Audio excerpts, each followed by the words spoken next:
నిర్మించినటువంటి గ్రామ పంచాయతీ బిల్డింగు మా నాన్నగారు సుదర్శన్ రెడ్డి జయమ్మ గారి ఆశీస్సులతో దాని ప్రారంభోత్సవానికి ఇచ్చేసినటువంటి మన ముఖ్య అతిథి మన ఉమ్మడి జిల్లాల అభివృద్ధి ప్రదాత విద్యుత్ శాఖ మంత్రులు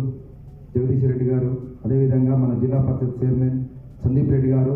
మన నకరికల్ శాసనసభ్యులు,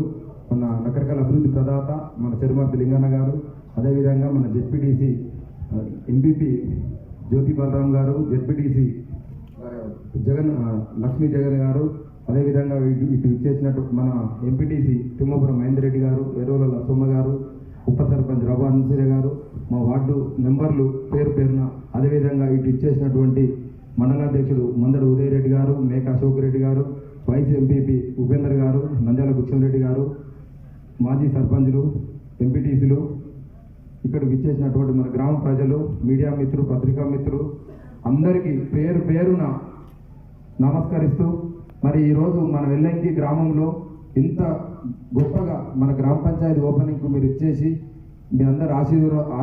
ఆశీర్వదిస్తారని, అదేవిధంగా మన వెల్లంకి గ్రామంలో నేను ఏదో బిజినెస్ చేసుకుంటూ రాజకీయం చేయాలనే ఆలోచనతో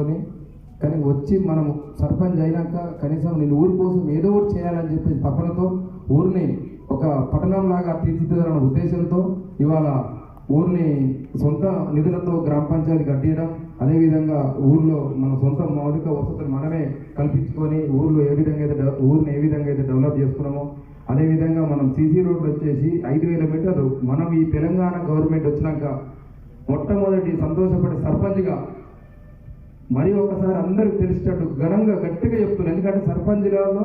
నేను ఎంతో అదృష్టమంత్రి, ఇప్పటి వరకు మా మాజీ సర్పంచులు, ఎంపీటీసీలు వీళ్ళందరికంటే నేను ఎంతో అదృష్టమంత్రి. తెలంగాణ ప్రభుత్వం ఏర్పడి తెలంగాణ గవర్నమెంట్ కేసీఆర్ గారి సారథ్యంలో, మన కేటీఆర్ గారి సారథ్యంలో, మా జిల్లా మంత్రి జగదీశ్వర్ గారి సారథ్యంలో, మన ఎమ్మెల్యే గారి ఆశీస్సులతో మరి ఈరోజు మన ఇళ్ళకి ఈ విధంగా ఉందంటే నేను ఎంతో అదృష్టంగా భావిస్తున్నాను. ఎందుకంటే నేను డబ్బులు ఖర్చు పెట్టి ఏదో గ్రామ పంచాయతీ కట్టినా అని చెప్పేసి కాదు, నాకు ఈ అవకాశం ఇచ్చినటువంటి మీరందరూ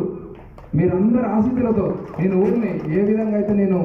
మీకు అందరికి మాట ఇచ్చి నేను గెలిచినాక ఊరిని ఈ విధంగా అభివృద్ధి చేస్తానన్నాను. మరి మా మంత్రి గారి ఆశీస్సులు, మా ఎమ్మెల్యే గారి ఆశీస్సులతోనే ఊరిని, అదేవిధంగా మా తల్లిదండ్రుల ఆశీస్సులతోనే ఊరిని ఈ విధంగా చేయాలని చెప్పేసి సంకల్పంతో ఫస్ట్ నుంచి